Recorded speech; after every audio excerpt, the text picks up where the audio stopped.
The following story has been brought to you by StoriesToInspire.org. There was a woman, a Knesset member from the Likud, that spoke in the Knesset this past week. Incredible.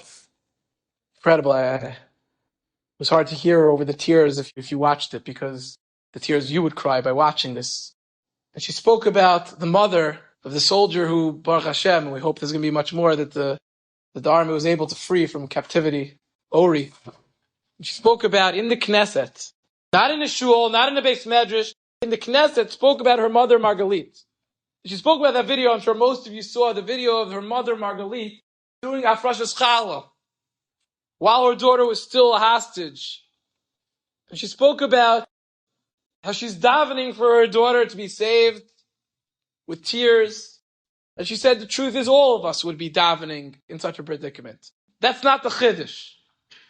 But if you listen closely, as she's davening at the end, as she's davening for her daughter to be saved after doing Afrashas Challah in her honor, there's a few days before she actually was saved. She says the words, HaKadosh Baruch Hu, ani ohevet otcha. HaKadosh Baruch Hu, I love you.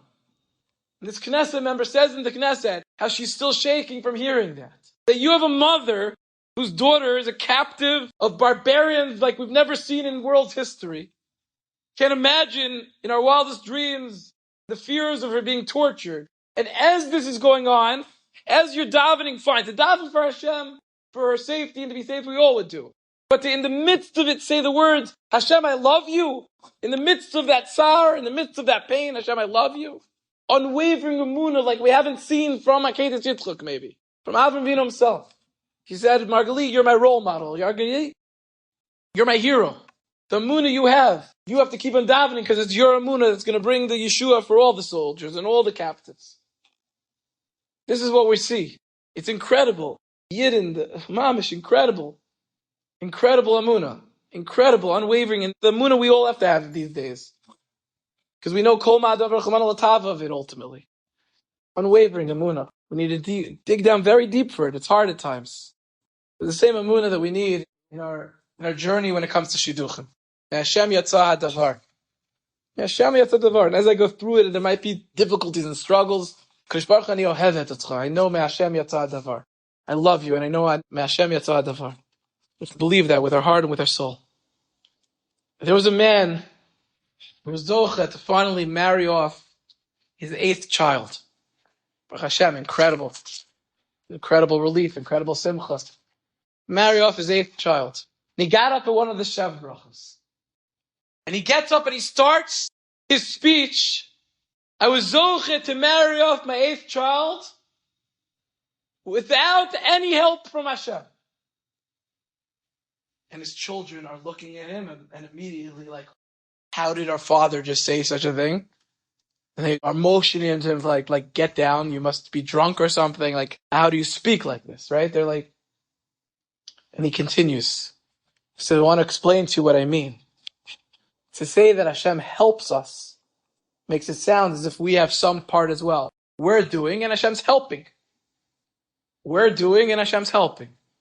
So that what I meant was Zoicha to marry off 8 children. And it's all was Hashem. Everything was Hashem. I did nothing. We did nothing. All we have is a karsatov for Hashem. Me Hashem Yatzah HaDavar. Hashem Yatzah HaDavar. Story happened many years ago. It was also a Thursday night, Parshas Chayesara. The anniversary of the story is this Thursday night, this upcoming Thursday night. This goes back a while ago, at least 15 years ago.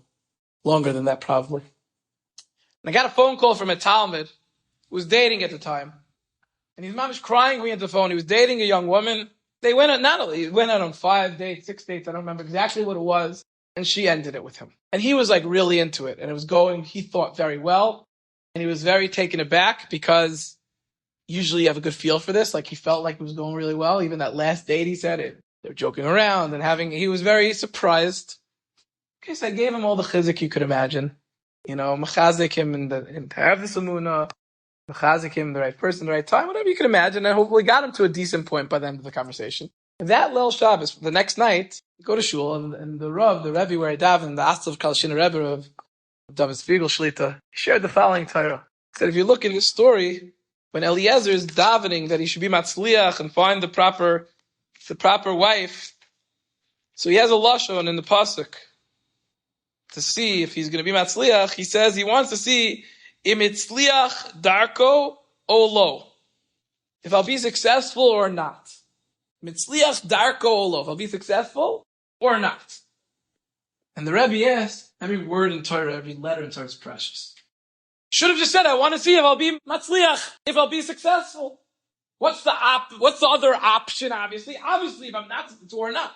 I don't need to write the words or not in the Torah. If every letter in the Torah is precious, I want to see if I'll be matzliach. It's understood or not. Or not doesn't need to be there. The Rebbe suggested and said, when it comes to shidduchim, if you're matzliach and you date someone and you end up getting engaged and married, Hashem mazel tov. Oh, lo or not, also Hashem mazel tov.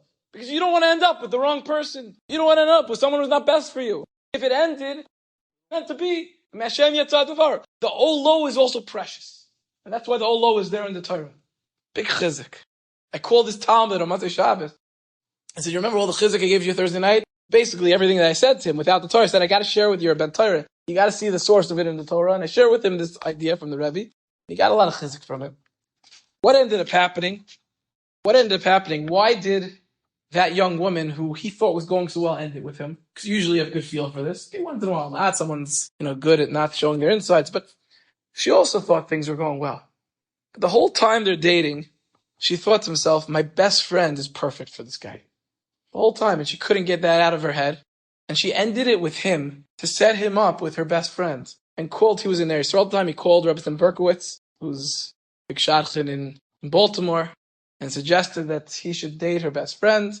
And today they're happily married with many children. I was by the chasna years ago. So what he was crying to me, listen to this, Chevra, right? What he's crying to me about on the phone that this girl ended with him is what led to his shidduch. Baruch Hashem, she ended it with you. She found you your bashert. Hashem yatzah davar. We think, we know. Hashem yatzah davar. We have to have this Emunah. We have to have this Emunah in the deepest of ways. Enjoyed this story? Come again. Bring a friend. StoriesToInspire.org